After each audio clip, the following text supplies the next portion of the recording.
হবে root cause, দেখতে হবে রুট কজ। আমি বলছি যারা যারা যারা আপনি শিখিয়েছেন জাসির চৌধুরী, পরিস্থিতি যারা এই পরিস্থিতি সৃষ্টি করেছে তারাই এই জন্য দায়ী।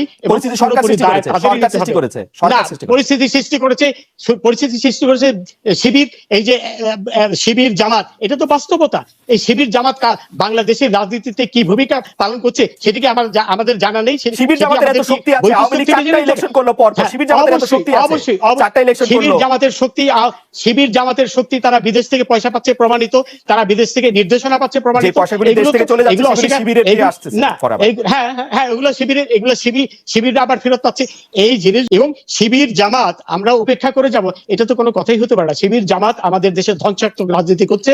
1971-এ তারা ধ্বংসাত্মক রাজনীতি করেছিল। না, এটা তো একটা আওয়ামী লীগের রাজনৈতিক বয়ান আপনিও দিচ্ছেন স্যার। আমি একটু আওয়ামী লীগের রাজনৈতিক বয়ান নাই খালেদ, এটা সকলে, এটা হলো বাস্তবতা। এটি অস্বীকার করা মানে হলো, এটা অস্বীকার করা না, এটি বলা মানে হচ্ছে যে ঝামেলাটা হয়েছে তার থেকে পাশ কাটানো। স্যার আমি একটু আপনার আরেকটা দৃষ্টি, মোটেও না।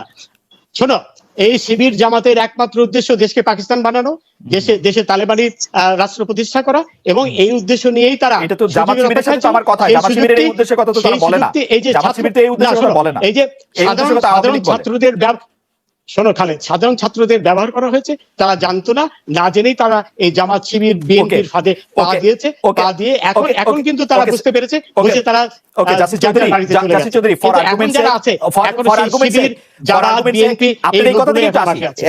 আমি একটু এই কথায় আসি। পুলিশ যখন বেগম রোকেয়া বিশ্ববিদ্যালয়ে আবু সাইদকে গুলি করে তখন পুলিশ জানতো যে আবু সাইদ হচ্ছে জামাত শিবিরের লোক, আন্দোলনকারী না, তাই না? না, সেটা আমি কি করে বলবো, আমার কাছে সেই ইনফরমেশন নেই। এখন কথা হলো যে আপনি মনে করেন যে পুলিশের ওই গুলি করাটা ঠিক ছিল? না, আমি এই পরিস্থিতি, এবং এই জন্য দায়ী তাদেরই ক্ষমা চাইতে হবে যারা এই পরিস্থিতি সৃষ্টি করেছে, এবং এই পরিস্থিতি, যারা এটা উস্কানি দিয়েছে, তাই না? হ্যাঁ, যারা উস্কানি দিয়েছে, আপনার কাছে মনে হয় না উস্কানি আওয়ামী লীগের সভাপতি সাধারণ সম্পাদক দিয়েছে? আপনার মনে হয় না? না, এটা মোটেও মানে এই উস্কানি দিয়েছে। আপনি দেখেন জাসির চৌধুরী, আমার কেসটা দেখেন, আপনি অ্যাটর্নি জেনারেলকে বলছেন যে কোটা বাতিল করো, অ্যাটর্নি জেনারেলকে বলছেন, আর মুখে বলছেন রাজাকারের বাচ্চা, আপনি মুখে বলছেন রাজাকারের নাতিপুতি, আপনি মুখে বলছেন কোটা, যারা নিজেরাই বলে তুমি কে আমি কে, রাজাকার তারা তো নিজেরাই বলছে আমরা রাজাকার। হ্যাঁ, প্রধানমন্ত্রী বলেছেন, প্রধানমন্ত্রী তুমি কি আমি কে, তারপরে আরো বলেছে যে বাংলাদেশের মাটি রাজাকারের ঘাঁটি, এই কথাগুলো যারা বলেছে তারা হ্যাঁ বলেছে, এটা একটা স্লোগান ছিল। এবং সবচেয়ে আরেকটা বড় কথা হলো যে এখানে এই কোটার সাথে ভারতের সম্পর্কটা কি, তারা ভারতের বিরুদ্ধে স্লোগান দিয়েছে। সবকিছু মিলে এটা অত্যন্ত পরিষ্কার যে এটি মোটেও কোটার বিষয় কোনো বিষয় ছিল না। কোটার যে সাধারণ ছাত্ররা তারা এদের ফাঁদে পা দিয়েছিল তা না বুঝে, এবং যখন দেখলো আপিল বিভাগের রায়ের পরে তারা কিন্তু সবাই বুঝতে পেরেছে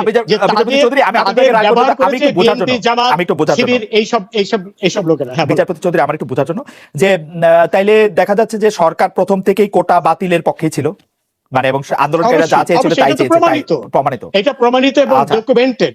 তারপর তাই বলছে ওবায়দুল কাদের আওয়ামী লীগের সাধারণ সম্পাদক, আওয়ামী লীগের সভাপতি, প্রধানমন্ত্রী শেখ হাসিনা এবং আইনমন্ত্রী যা কিছু বলেছিলেন